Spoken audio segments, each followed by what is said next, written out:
Hi everyone. I already made a video about eclipse season, but I wanted to dive deeper in the coming lunar eclipse that will occur on the 15th degree of Pisces on the 7th of September. It is a powerful and beautiful energy, and it gives us the chance, at least for a certain group of souls, to really weave um, a higher consciousness of love into our daily existence, into our daily experience. Pisces always talks to Virgo and vice versa. So this lunar eclipse activates something that we already have been crystallizing in ourselves, and that is integrating God into embodiment, into our very cells, in every cell of our being, so that a new way of living can occur in this world. And we already see tiny sparks of it. Unfortunately, I feel by far not enough, but as we are the pioneers of new change, I think we have to be patient, and maybe we won't even see a lot of difference in our life, but I mean in our surroundings. But if we can already change the how do you say that, consciousness into a higher octave of love, we already will see a lot of different manifestations in our own day-to-day life. And I wanted to read to you the Sabian symbol of this lunar eclipse, because it's so beautiful, and I wanted to share with you guys. Let's see, where is it? In the quiet of his study, a creative individual experiences a flow of inspiration. Reliance upon one's inner source of inspiration or guidance. In this last scene of the great ritual of cyclic existence, we are dealing with various aspects of the process that enables man to confirm, formulate, and perpetuate the original creative impulse, which have become self-actualized in a myriad of ways throughout the cycle, short or long as the cycle may be. This first symbol strikes the keynote of truly significant creative processes. Their source is above, beyond, but also around the individual creator. The inspiration, original and individual though it may be, is given a form which is conditioned by the cultural, social, religious background of the creative person. In a sense, every genius merely records an answer to the needs of his time. The hands that write, play an instrument, or mold a plastic material are his own. The urge or drive back of the flow of inspiration has arisen in the vast collective mind of man. This is the first of the 17th series of the 5 symbols. The individual aspect of the creative process is emphasized, as is the individual's need for concentration and at least inner quiet. He must have faith in his own subjective strength. This is so beautiful. And I especially resonate so much that over the centuries, we always got pioneers that were ahead of time, as we do now in this time frame. Most of the people who watch my channels are also the pioneers who are far ahead of its time. And the challenge in this is not that you cannot have that you don't have a solid connection with source, with divinity, but indeed how to express this message in the cultural environments you live, I live. Every region, every time frame has a new way of communication. There are new hurdles that maybe are more sensitive now than they were 100 years ago. Or so getting across essence, getting across divinity is will constantly change in every time frame, in every culture. And it's a beautiful, it can be a beautiful creative process to really anchor down into this earth, because that's the only way this can occur wherever you are in the world. You are an old soul, you have experienced multiple lives, so it's all in there. But what makes a good preacher, or what makes a good artist, or what makes a good singer, or any form of art, or any form of writing or speaking you feel your heart is at, can also be volunteer work. That is to really know in what is playing with people, what where the consciousness is at. If you cannot anchor, if you cannot come down that mountain, and I know it's been a heavy it's been a heavy road for some people. It's a heavy road to climb up that mountain. For me, it has been a very heavy road to come up that mountain. I have been in deep solitude, especially when Pluto resided in Capricorn. I have been in deep solitude for many years. That was really my initiation to look at a lot of shadow work and become very serious in ascension.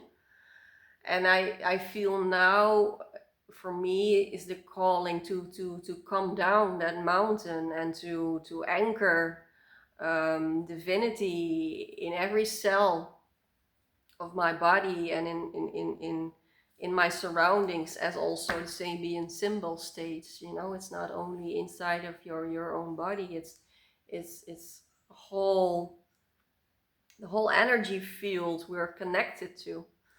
And quietude is so essential to log in, so to say, into what is, and from that point coming to creation. And I feel the counterpart Virgo is also such a humble and beautiful way of manifesting what the lunar eclipse in Pisces is sending out. I've talked about this a lot. Pisces on its own is not really able to really manifest and create. It really needs Virgo to become more practical, structural embodiment, so we can become a living example of divinity. And for me, that is attending to ordinary life already. When I'm washing the dishes, when I'm cleaning my house, when I'm doing groceries, there is such a profound strength in the sacredness of simple activities in life being worked out with such presence, because Virgo on its best days is so present, because only in presence Virgo can receive what Pisces has to offer. It's only in the now, in the present moment, where divinity can really radiate through us, and we can be able to this lunar eclipse is really setting us up for more flow, more surrendering, because Virgo in its shadow side is all about analysis, it's about control, it's about perfectionism. And we have been shedding quite of these habits that are standing in the way for Pisces to move through the practical Virgo. And the more we have done our homework, so to say, in the beginning of this year, in March, we already had an eclipse where Pisces energy was available to us. We had our south node, and we have still our south node in Virgo, north node in Pisces. So it's not this eclipse is not a complete new way, a new wave that is coming, but it's really a deepening out. It's really a deeper layer of what we have been doing for the past year already. So you really feel more and more how you can introduce sacredness, divinity into daily life. For instance, I've experienced I cannot watch TV anymore. It's sometimes I still try. my Virgo practical mind still tries to put on the TV, and after a while I'm feeling like I'm starting to do this, and I feel it's not doing me good anymore. I think it never has done me good, but now I'm starting to feel it more. So I'm way more in outside of TV. Scrolling on the phone is also becoming very draining for me. A few days ago, I heard a person who also makes videos on YouTube say that he got special glasses for his birthday to do his work longer on the laptop or on the TV, and it just astounded me. It's so vital and potent just to listen what our body is telling us, and if our body is telling us, I don't want to be in front of the laptop anymore, I don't want to watch TV anymore, I don't want to scroll this phone anymore, don't try to become smart and think of ways where you can push through, because pushing through is really finished. It's Virgo can be really a push through. It can in its shadow side we really stay in the practical controlling way of doing things, because this is how I am always used to do things. Or yeah, I'm tired, but I'm gonna do this and this, and then I will. Or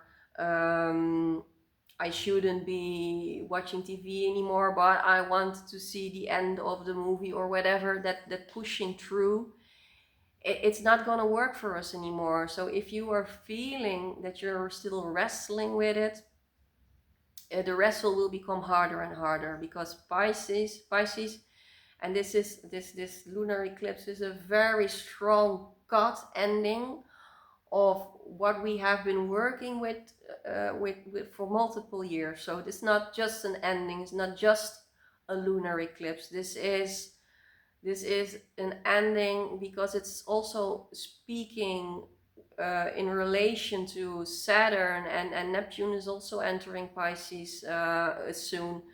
And this cycle, Saturn has been in a cycle for 20 to 30 years. So you can look back at your life for the past 30 years and then see what needs to change, what has been constantly occurring in your life that you haven't got to let go of, that you haven't got to heal, that you haven't got to act out in different ways. And this lunar eclipse is really asking of us, especially also the solar eclipse on the critical degree, the 29 in Virgo. I didn't write it down, not sure on what date is it, but I think it's somewhere around the 21st, I think, of September, but I don't know for sure.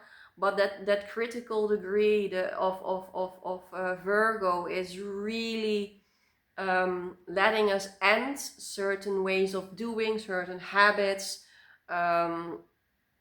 that are not in alignment with Pisces anymore, that are not in alignment with the evolution of Saturn, what kind of evolution Saturn has gone through the past 30 years in your life.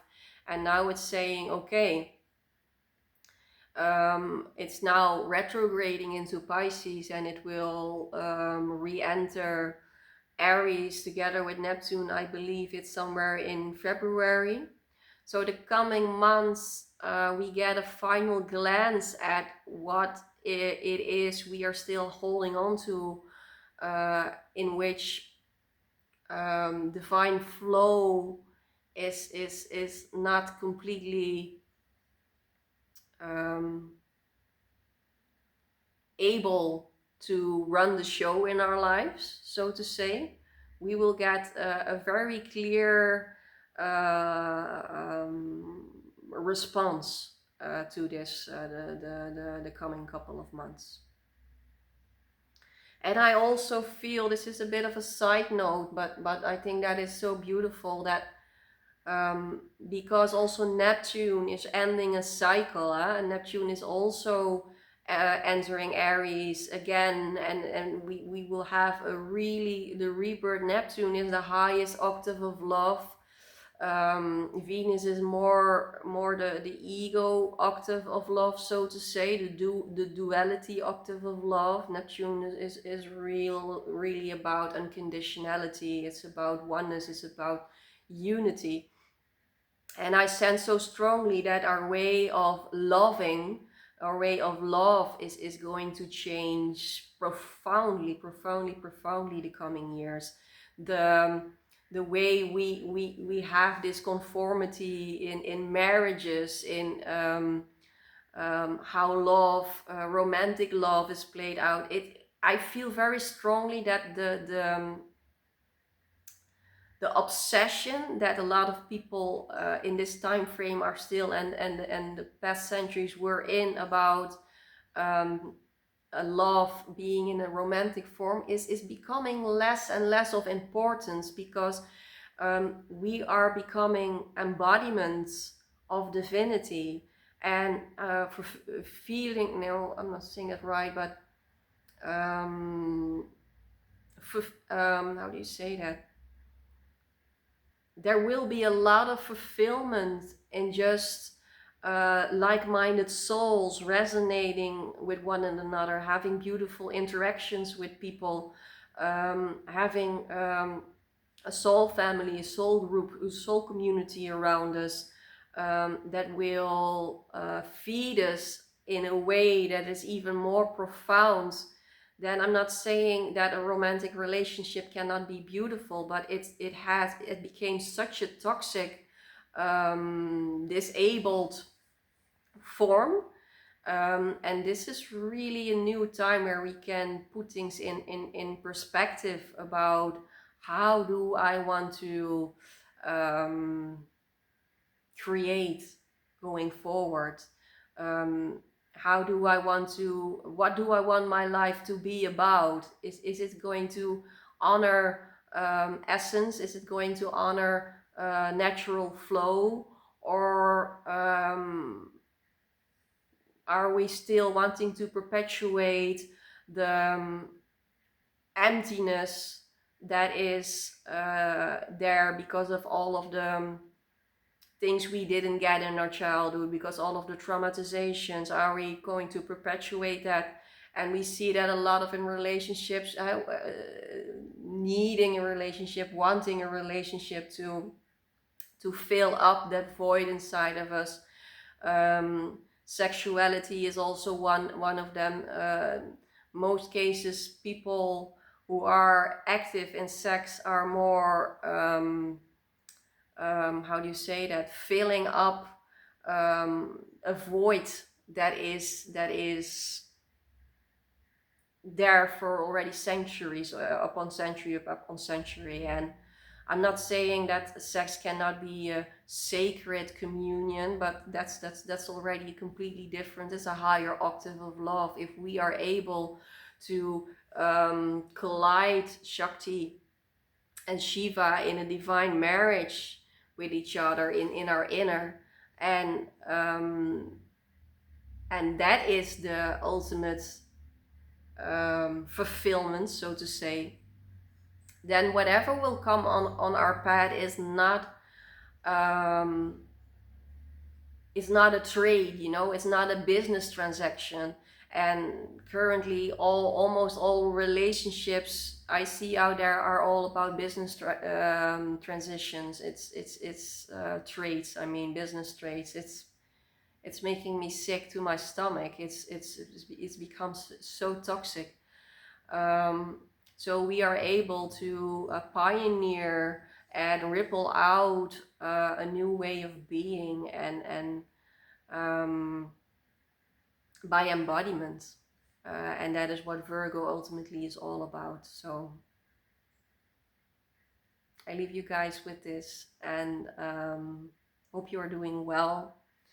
We are going through some brutal honesty right now, but as I also said in my last video about the eclipses, it's not a new energy. So if you have been working with the energies of the past eclipse season in March, and you have been working with the transition of the North and the South Node in Virgo and Pisces, then this is a perpetuation of what you already are deepening out. And you shouldn't be seeing this as something to fear, but a beautiful companion in helping you to achieve what you already have been working on for the past time.